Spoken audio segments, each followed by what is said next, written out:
ಇಂದಿನ ವಿಡಿಯೋ ವಿಷ್ಣು ಸಹಸ್ರನಾಮ ಸ್ತೋತ್ರದ 79ನೇ ಶ್ಲೋಕದ ಬಗ್ಗೆ. ಈ ವಿಡಿಯೋದಲ್ಲಿ ವಿಷ್ಣು ಸಹಸ್ರನಾಮ ಸ್ತೋತ್ರದ 79ನೇ ಶ್ಲೋಕದ ಅರ್ಥವನ್ನು ತಿಳಿದುಕೊಳ್ಳೋಣ ಮತ್ತು ಈ ಶ್ಲೋಕವನ್ನು ಪಠಿಸುವುದರಿಂದಾಗುವ ಪ್ರಯೋಜನಗಳನ್ನು ಸಹ ನಾವು ತಿಳಿಯೋಣ. ವಿಷ್ಣು ಸಹಸ್ರನಾಮ ಸ್ತೋತ್ರದ 79ನೇ ಶ್ಲೋಕವು ಹೀಗಿದೆ. ಸುವರ್ಣವರ್ಣೋ ಹೇಮಾಂಗೋ ವರಾಂಗಶ್ಚಂದನಾಂಗದೀ ವೀರಃ ವಿಷಮಶೂನ್ಯೋ ಘೃತಶೀರಾಚಲಶ್ಚಲಃ. ಈ ಶ್ಲೋಕದಲ್ಲಿ ಭಗವಾನ್ ವಿಷ್ಣುವಿನ 10 ನಾಮಗಳಿವೆ. ಈಗ ಭಗವಾನ್ ವಿಷ್ಣುವಿನ ಈ ಪ್ರತಿಯೊಂದು ನಾಮದ ಅರ್ಥವನ್ನು ತಿಳಿದುಕೊಳ್ಳೋಣ. ಮೊದಲ ವಿಷ್ಣು ನಾಮವು ಹೀಗಿದೆ. ಓಂ ಸುವರ್ಣವರ್ಣಾಯ ನಮಃ. ಈ ವಿಷ್ಣು ನಾಮದ ಅರ್ಥ ಭಗವಾನ್ ವಿಷ್ಣು ಚಿನ್ನದ ಮೈಬಣ್ಣವನ್ನು ಹೊಂದಿರುವವನು. ಎರಡನೇ ವಿಷ್ಣು ನಾಮವು ಹೀಗಿದೆ. ಓಂ ಹೇಮಾಂಗಾಯ ನಮಃ.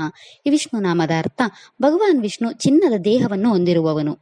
ಮೂರನೇ ವಿಷ್ಣು ನಾಮವು ಹೀಗಿದೆ. ಓಂ ವರಾಂಗಾಯ ನಮಃ. ಈ ವಿಷ್ಣು ನಾಮದ ಅರ್ಥ ಭಗವಾನ್ ವಿಷ್ಣು ಸುಂದರವಾದ ದೇಹವನ್ನು ಹೊಂದಿರುವವನು ಅಥವಾ ಎಲ್ಲಾ ದೈಹಿಕ ಅಂಗಗಳನ್ನು ಅದ್ಭುತವಾಗಿ ಸುಂದರವಾಗಿರುವವನು. ನಾಲ್ಕನೇ ವಿಷ್ಣು ನಾಮವು ಹೀಗಿದೆ. ಓಂ ಚಂದನಾಂಗದಿನೇ ನಮಃ.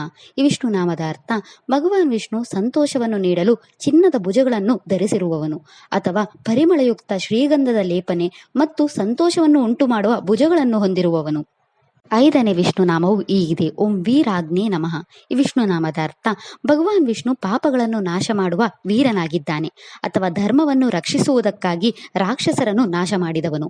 ಆರನೇ ವಿಷ್ಣು ನಾಮವು ಹೀಗಿದೆ. ಓಂ ವಿಷಮಾಯ ನಮಃ. ಈ ವಿಷ್ಣು ನಾಮದ ಅರ್ಥ ಭಗವಾನ್ ವಿಷ್ಣು ಬೇರೆ ಯಾರೊಂದಿಗೂ ಹೋಲಿಸಲಾಗದವನು ಅಥವಾ ಯಾರಿಗೂ ಸಮಾನವಿಲ್ಲದವನು. ಏಳನೇ ವಿಷ್ಣು ನಾಮವು ಹೀಗಿದೆ. ಓಂ ಶೂನ್ಯಾಯ ನಮಃ. ಈ ವಿಷ್ಣು ನಾಮದ ಅರ್ಥ ಭಗವಾನ್ ವಿಷ್ಣು ಯಾವುದೇ ಸಮಯದಲ್ಲಿ ಕಾಣಿಸಿಕೊಳ್ಳುವವನು ಅಥವಾ ಅಸಂಖ್ಯಾತ ಗುಣಗಳನ್ನು ಹೊಂದಿರುವವನು. ಎಂಟನೇ ವಿಷ್ಣು ನಾಮವು ಹೀಗಿದೆ. ಓಂ ಘೃತಶಿಶೇ ನಮಃ. ಈ ವಿಷ್ಣು ನಾಮದ ಅರ್ಥ ಭಗವಾನ್ ವಿಷ್ಣು ಆಸೆಗಳನ್ನು ಹೊಂದಿರುವವನು ಅಥವಾ ತನ್ನ ಆಶೀರ್ವಾದಗಳು ಎಂದಿಗೂ ವಿಫಲವಾಗದವನು.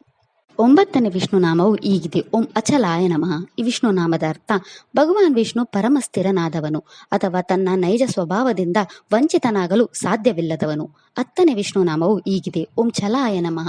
ಈ ವಿಷ್ಣು ನಾಮದ ಅರ್ಥ ಭಗವಾನ್ ವಿಷ್ಣು ವಾಯು ರೂಪದಲ್ಲಿ ಚಲಿಸುವವನು.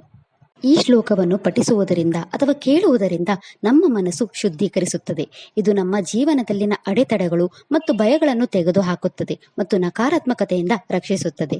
ಈ ಶ್ಲೋಕವು ಆಂತರಿಕ ಶುದ್ಧೀಕರಣ, ಸ್ವಯಂ ಸಾಕ್ಷಾತ್ಕಾರದ ಕಡೆಗೆ ನಮ್ಮನ್ನು ಮಾರ್ಗದರ್ಶಿಸುತ್ತದೆ ಮತ್ತು ನಮಗೆ ದೈವಿಕ ಬುದ್ಧಿವಂತಿಕೆಯನ್ನು ಒದಗಿಸುತ್ತದೆ. ಈ ಶ್ಲೋಕವು ನಮ್ಮ ಜೀವನದಲ್ಲಿ ಸ್ಥಿರತೆಯನ್ನು ನೀಡುತ್ತದೆ ಮತ್ತು ನಮ್ಮ ಎಲ್ಲ ಆಸೆಗಳನ್ನು ಪೂರೈಸುತ್ತದೆ. ಪೂರ್ವ ಆಷಾಢ ನಕ್ಷತ್ರಕ್ಕೆ ಸೇರಿದ ಜನರು ತಮ್ಮ ಜೀವನದಲ್ಲಿನ ಎಲ್ಲಾ ಸಮಸ್ಯೆಗಳನ್ನು ತೊಡೆದುಹಾಕಲು ಮತ್ತು ನಿಮ್ಮ ಜೀವನದಲ್ಲಿ ಎಲ್ಲಾ ಶುಭಗಳನ್ನು ಪಡೆಯಲು ಈ ಮಂತ್ರವನ್ನು 27 ಬಾರಿ ಜಪಿಸಬೇಕು. ಇದಿಷ್ಟು ವಿಷ್ಣು ಸಹಸ್ರನಾಮ ಸ್ತೋತ್ರದ 79ನೇ ಶ್ಲೋಕದ ಕುರಿತಾಗಿತ್ತು. ನಾಳೆಯ ವಿಡಿಯೋದಲ್ಲಿ ವಿಷ್ಣು ಸಹಸ್ರನಾಮ ಸ್ತೋತ್ರದ 80ನೇ ಶ್ಲೋಕದ ಮೇಲೆ ಚಿಂತನೆಯನ್ನು ಮಾಡೋಣ. ಶ್ರೀಕೃಷ್ಣಾರ್ಪಣಮಸ್ತು.